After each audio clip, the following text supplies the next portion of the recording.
Hoje vamos falar sobre Venture Capital e Private Equity.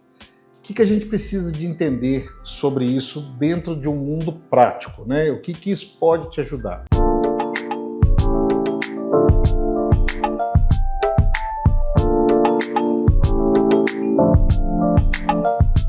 Venture Capital é bem voltado para o público startupeiro, para aquelas empresas que ainda estão num processo imaturo de crescimento, que tem pouco a ofertar no sentido de balanço, de PL, de EBITDA que não seja projetado e sim realizado.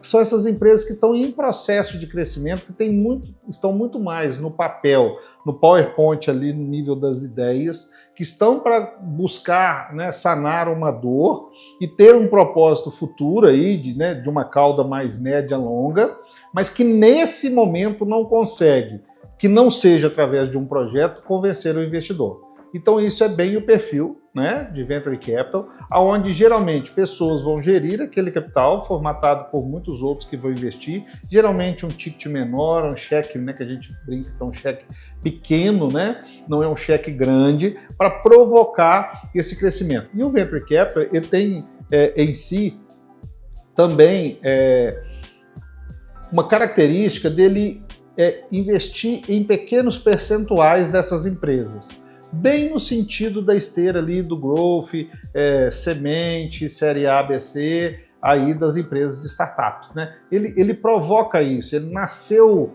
com esse intuito, com esse instinto. Ele não é avesso a muito risco, né? Ele gosta de risco, ele entende o risco, ele está conversando aquela linguagem daquele ecossistema. Então o Venture Capital vai estar muito voltado para esse cenário, para esse universo aí de ecossistemas. Quando a gente vai para Private Equity, aí a gente tem outro cenário. Aí geralmente são cenários aonde esses investidores vão buscar através de fundos, geralmente maiores, com PLs maiores, né? Empresas que já passaram por um momento de crescimento, empresas que já se consolidaram, que têm muito a apresentar do ponto de vista de resultado, do ponto de vista de cauda longa, de time, do ponto de vista de estrutura de compliance, governança, do ponto de vista de EBITDAs realizados, do ponto de vista de valuations mais maduros, né? Não com growth muito grande ali na expectativa do que ainda virá, mas com crescimentos estratégicos ao longo de um tempo, que geralmente faz a pujança, né, desse indicador futuro. Então, basicamente, a característica entre um e outro um está voltado para o cenário, né, das micro startups, aí, pequenas startups que estão no momento de esteira e que entendem esse universo, que vão fazer cheques menores e que gostam desse risco, de outros que gostam de um ecossistema mais forte, mais real, do universo mais tradicional, onde ali você já tem uma empresa madura, com seus diversos C-levels, com resultados já de mais médio e longo prazo, aonde eles vão comprar geralmente uma parte maior dessas empresas, geralmente assumir cadeiras de governança, assumir um CFO, assumir o board de alguma forma, e aonde ali eles vão conjuntamente, né, obviamente se for compra de parte da empresa, assumir a gestão junto com os vendedores, se for parte, se não for total, eles assumem o negócio para fazer a esteira deles futuro. Então, basicamente, essas são as diferenças desses dois formatos de investidores para dois universos aí, de founders ou, né, de fundadores que buscam parceiros durante a vida aí para poder seguir uma nova etapa. Um outro ponto que é muito comum, né, que a gente vive no dia a dia, são as pessoas nos perguntando o seguinte: tá bom, existe essas duas possibilidades, né, com investidores, Venture Capital, Private Equity. Qual o momento? Qual o momento? Eu devo ou não? Por que eu vou fazer? Por que eu vou buscar um investidor independente do modelo? Então vamos segregar aqui. Para o ecossistema das startups, em qual momento? No momento onde que o projeto e esse futuro desse projeto, através, né, dos investimentos necessários, determinar que a empresa não consegue caminhar com o capital próprio, né? Ou que nada impede de ser bootstrap, por exemplo, caminhar com as próprias pernas, gerar seu resultado, esse resultado gerar o investimento e ir embora, né? Então, assim, primeiro você tem que entender o que é sua tese, né, de investimentos, dentro dessa tese, provocar isso através de planilhas, né, de relatórios financeiros, é onde vai ser necessário caixa. Para quê? Por exemplo, eu vou buscar dinheiro para CTO, eu vou buscar dinheiro para implantar mais tecnologia, para suporte, para marketing. Para que vai ser aquele uso e o que aquele uso daquele dinheiro vai provocar de crescimento dentro do meu negócio? Então, essa tese que a gente chama, né, ela é importante ser desenvolvida pelos founders e ser tangível do ponto de vista prático financeiro para que essa ferramenta do Venture Capital possa se interessar.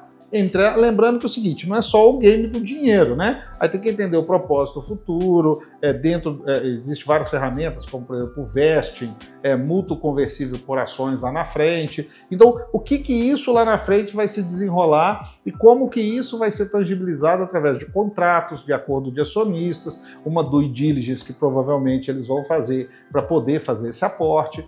Né? Então, a empresa tem que entender que essa decisão dela tem uma consequência que ela tem que estar pronta e entendendo esse universo para isso e não poder ficar só no mundo assim, de dinheiro. Né? Tem outros propósitos juntos com isso aí. Já no caso das empresas mais tradicionais, que vão buscar fundos mais tradicionais, quando eu falo com todos os meus clientes que você não precisa querer vender, você tem que estar pronto para. Então, como é que funciona isso? À medida que sua empresa tomar um determinado porte, é importante usar das ferramentas de compliance, governança, auditoria, para que agentes externos possam testar o seu ecossistema interno. Porque a gente percebe muitas empresas falando assim, eu estou organizada, eu tenho já uma estrutura de C-levels, eu já tenho uma auditoria externa. Tá, tudo bem, você tem essa estrutura, a pergunta não é essa. Ela está funcionando? Ela tem profundidade? Ela vai passar de forma crível por uma DUI? Eu vejo muitas vezes as pessoas falando, eu quero fazer uma auditoria. Tá, para qual propósito? Você está pronto? Porque se eu faço uma auditoria e ela emite um relatório gigante de não conformidade, ela vai mais penalizar do que ajudar. Né? Então eu tenho que entender os propósitos, ter minhas teses ali dos porquês e saber o quando. Lembrando que um dos principais pontos em saber quando trazer um fundo de private de fato, primeiramente, se está alinhado junto aos sócios, diretores. Isso, para mim, é um papel fundamental. Entendeu? Por quê? O que eu mais vejo é a divergência desse ponto de vista lá de cima e gasta-se muita energia com advisor, gasta-se muita energia com auditoria, com due diligence, sendo que lá na frente um ou outro sócio pode travar todo o projeto. Então, é importante, né, desenhar a tese, todos estão de acordo, fazer uma ata ou mesmo um acordo de acionistas mediante esse propósito, para que isso tenha uma discussão se vai ser parcial, se vai ser total, né? Para entender o momento e principalmente o seguinte, eu vou vender parte da empresa, o que eu quero? Esse dinheiro é para quê? Ele vai ser cash-in, ou seja, vai ficar dentro da empresa para provocar o crescimento e bancar isso, ele vai ser cash-out, é para enriquecer o sócio, para poder fazer um processo de liquidez na pessoa física. Então tudo isso precisa ser discutido antes do quando e ver se isso faz sentido, e projeções e planejamento estratégico para poder depois dar uma mensuração dos efeitos de tudo isso. Uma questão relevante dentro desse aspecto de investimento é a gente entender a consequência de tudo isso e quais os motivos que nos levam a isso. Por exemplo, se eu estou no universo de startup, né, quem vai investir, se ele perceber que dentro da tese, eu como founder estou querendo me enriquecer, provavelmente isso não vai ter, mesmo você tendo uma boa ideia, não vai ter tanta aderência, a não ser que senta, ajuste e realinhe, porque quem quer provocar um venture capital, quer provocar, quem investiu ali quer provocar que o founder garre literalmente no chifre do boi, façam as coisas acontecer, trabalhe muito e tal. Então, se ele perceber que tem um perfil que não vai ser assim, afasta possibilidades.